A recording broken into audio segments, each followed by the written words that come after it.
There's no sugarcoating it. The Baltimore Ravens are in a mess. 1 win and 5 losses through 6 weeks, and suddenly, a team that had legitimate playoff aspirations is now soul-searching during the bye week. And let's be real, this bye could not have come at a better time.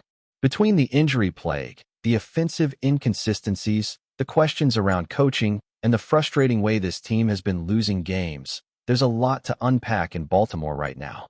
The front office, the coaching staff, the players, nobody's off the hook. And that's not just frustration from fans talking. Around the league, there's been a lot of buzz about potential changes that could shake up the roster and even the sidelines. It's clear, if the Ravens don't fix the issues fast, this season is going to spiral completely out of control. We're talking about a franchise that isn't used to dysfunction, but right now, it's living in it. One of the biggest names floating around in trade talks right now is running back Keaton Mitchell. And that's where things get confusing, because if you watch the Ravens in training camp and preseason, Mitchell was electric. Explosive speed, great change of direction, and looked like the kind of player who could bring a different dynamic to an offense that, frankly, needs a spark. But now, he's buried on the depth chart, barely seeing the field. Jeremy Fowler's report that Mitchell might be on the move only reinforces the feeling that the Ravens don't really know what to do with him. It's hard to understand how a player that was arguably the most dynamic during the preseason can go from that to inactive on most Sundays. Even when he is suited up, it feels like it's only because the Ravens didn't have other options. The coaching staff has tried to justify it by saying they already have similar skill sets on the field. But let's be honest, no one in that backfield has Mitchell's burst or his potential as a misdirection threat. And in an offense that's been stuck in the mud, especially without Lamar Jackson on the field, how do you not use a player like that? The idea of trading Keaton Mitchell now would be selling low, pennies on the dollar. It's not just questionable, it would be a mistake.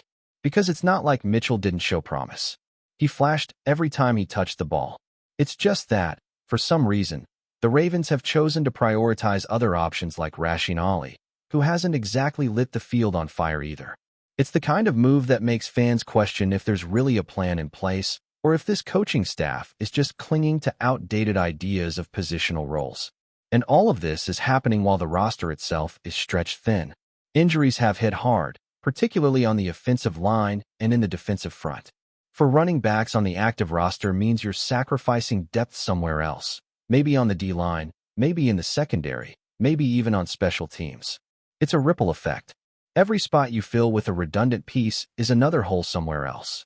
And for a team as injury-ravaged as the Ravens have been this year, roster flexibility isn't just nice to have, it's necessary.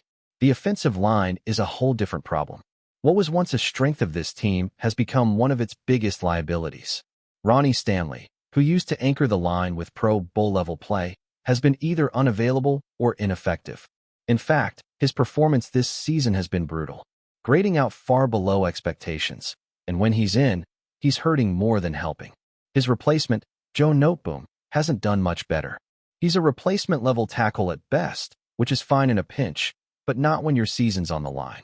On the right side, Roger Rosengarten has had an up-and-down year. A couple solid outings, a couple rough ones, but overall, it's been regression.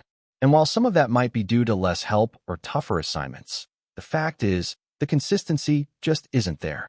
But the biggest disappointment? Tyler Linderbaum. A player many expected to take another step forward and anchor the interior line has struggled badly in pass protection. He's been elite as a run blocker, sure, but in this league, if you can't protect the quarterback, that weakness shows up every single week. It's clear that this offensive line is not giving the Ravens a fair chance to run their offense. You can have Lamar Jackson, Derrick Henry, Zay Flowers, any talent you want. But if the protection isn't there, none of it matters. And that's exactly what we've seen so far. Games where the Ravens have failed to convert in the red zone. Games where the run game stalls. Games where the quarterback has no time. And no, it's not all on the players. It's also on the coaching, the schemes, the adjustments, or lack thereof. This coaching staff, particularly on offense, is under fire. Todd Monken came into this season with big expectations. A new system, a fresh approach, more creativity. That was the promise. But too often, the play calling has felt predictable. Especially in short yardage and red zone situations, it's been head-scratching. Take the Rams game. The Ravens had first and goal from inside the 1-yard line. 3 plays later, they walked away with nothing. Why? Because they tried to bully their way in behind a line that's been losing at the point of attack all year. No misdirection, no play action, no creativity. Just run, run, run, right into the teeth of a defense that had just faced the Eagles and knew exactly what was coming. That kind of stubbornness isn't just frustrating. It's costly. These are the moments where offensive coordinators earn their paycheck. You've got Derrick Henry. Use him smartly, not predictably. The situation screamed for a wrinkle, a shift, a rollout, even a trick play. But the Ravens stuck to the script, and it cost them. And then there's the defense, where things have been even uglier at times. Giving up over 35 points in 4 of the first 5 games? That's not Ravens football. That's not even close. Defensive coordinator Zach looked like a man on the hot seat heading into Week 6, and maybe still is. But that game might have bought him a little time, because we finally saw some adjustments. Kyle Hamilton was moved back into the slot, where he makes a much bigger impact. Nate Wiggins was tasked with shadowing the opposing team's top receiver. The Ravens finally leaned into heavier defensive fronts with 2 big bodies clogging up space, something fans have been asking for years. And guess what? It worked. Not perfectly, but enough to see that there's potential there. Enough to wonder why those changes didn't happen sooner. Enough to say, maybe this team hasn't completely lost its identity yet. But again, those were coaching decisions. And if we're giving credit for them, then we also have to be honest about the decisions that didn't work, the ones that cost games. John Harbaugh, the face of this coaching staff for over a decade, is now facing real heat from the fan base. And sure, there are injuries. Sure, there's been bad luck. But this isn't the first time the Ravens have faced adversity. And the pattern over the past few seasons is hard to ignore.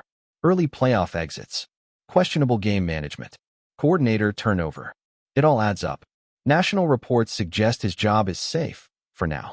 But if this season keeps spiraling, if the Ravens can't turn it around after the bye, the pressure's only going to grow louder. And that's where we are. 1-5. Players underperforming. Coaches second-guessing themselves. Trade rumors swirling. A once proud team now scrambling to salvage its season. The Ravens have 11 games left to find answers, fix the issues, and prove they're still contenders. Because right now, all we see are questions. If there's one thing that defines the second half of this Ravens crisis, it's the sense that the problems are layered and deeply connected. Personnel, coaching, execution, it's all part of the same tangled mess. And while it's easy to point fingers, what's harder to accept is that this team, this organization, built with so much intention and discipline over the years, now finds itself grasping for answers. Let's start with the bigger picture. For all the heat John Harbaugh is taking, and there's a lot, firing him mid-season would go against everything this franchise has stood for. The Ravens don't panic. They don't operate on emotion. They value stability, and Harbaugh has been that stabilizing force for more than a decade. But now, the stability is being tested. The team is falling apart in all phases, and fans are starting to ask questions that were unthinkable a few years ago. Is it time for a new voice? Has the message gone stale? Have the Ravens held on too long out of loyalty? And maybe the most important question of all, is John Harbaugh still the right guy to lead this team through a rebuild, if that's where things are heading? Because make no mistake, if the Ravens don't turn things around fast, this season turns into a lost cause. And when that happens, you start thinking about the future. You start evaluating who's part of the long-term plan and who isn't. You look at the young core, you look at the cap situation, and you think hard about whether the coaching staff in place right now is equipped to maximize what comes next. And if that evaluation leads to a shakeup at the top, there will be no shortage of suitors for Harbaugh. He's still respected around the league. He's still viewed as a culture setter, a guy who gets the most out of his teams. But in Baltimore, the bar is higher. It's not just about stability. It's about winning, and winning when it counts. And the truth is, the Ravens haven't done that consistently for a while now. There's been too many missed opportunities, too many playoff exits, too many times when this team was supposed to be a threat and just wasn't. And that brings us back to the coordinators, Todd Monken on offense and Zach on defense. Monken has had some moments where you can see the vision, the tempo, the spacing, the route concepts. It's clear what he's trying to build. But execution has been sloppy, and the play calling in key moments has left people scratching their heads. Goal line decisions, short yardage plays, wasted downs, it all adds up. And when the team can't convert inside the 5-yard line with Derrick Henry in the backfield, fans are right to wonder what exactly is going on. Monken owned it. He got up on the podium and admitted he second-guessed his calls. That's admirable, but it doesn't change the outcome. At some point, the results have to match the philosophy. Right now, that's not happening. And it's not just about the plays themselves. It's about how the offense feels. Too often, it feels disjointed. One drive they're moving the ball with pace and rhythm.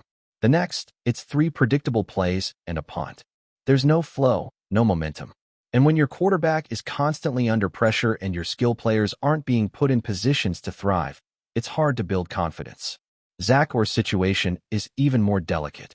A first-time defensive coordinator, promoted from within, handed the keys to one of the most important units in football. And the early returns have been rough. Missed assignments, poor tackling, blown coverages, red zone collapses.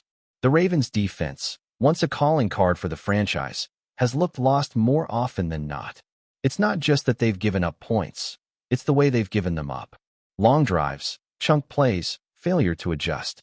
And worst of all, an inability to get off the field in key moments. But credit where it's due. There were real adjustments made in the most recent game.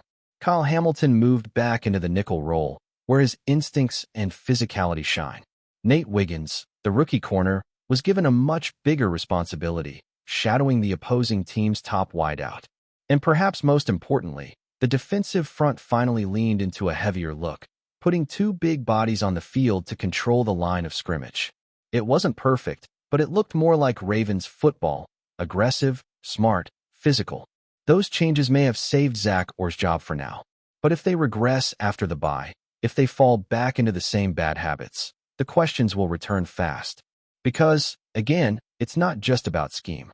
It's about preparation, discipline, effort.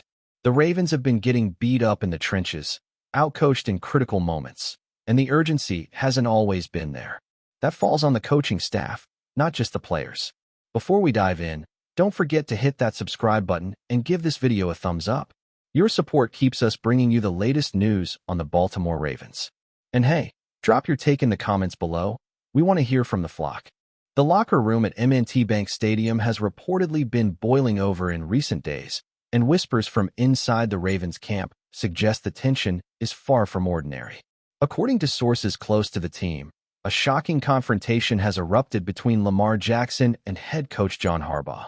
The drama, insiders claim, centers on an alleged incident during a recent game where Jackson was reportedly pushed back onto the field despite being injured.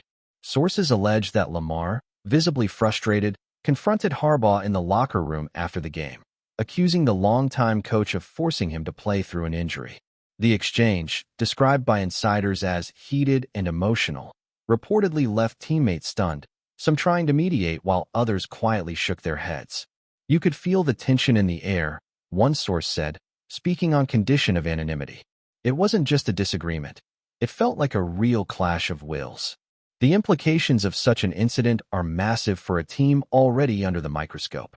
Jackson, a former MVP and the cornerstone of the Ravens offense, has been dealing with nagging injuries this season, and any perception that he is being pushed beyond safe limits could strain the coach-quarterback relationship. Meanwhile, Harbaugh, a veteran sideline presence known for his fiery approach, is facing rumors that his methods might be rubbing some players the wrong way. While neither Jackson nor Harbaugh have commented publicly, the rumor mill has been running wild, and social media is ablaze with speculation. Analysts are questioning whether this alleged altercation could affect team chemistry heading into the critical stretch of the season. Some insiders suggest that the locker room is now split between those who stand firmly behind Harbaugh's authoritative style and those who side with Jackson's right to protect his health. If true, this revelation could mark one of the most significant internal conflicts the Ravens have faced in recent years. Fans and critics alike are watching closely, eager to see if the alleged tension remains behind closed doors or erupts into the public sphere, potentially shaping the future of the franchise. For now, the only certainty is that the Ravens' locker room is far from quiet, and the season could hinge as much on internal dynamics as on the games themselves. That's it for this update. If you enjoyed the video and want to stay in the loop with exclusive news on our Baltimore Ravens, make sure to subscribe and hit that like button. We'd love to hear what the flock thinks. Drop your thoughts in the comments. See you in the next one.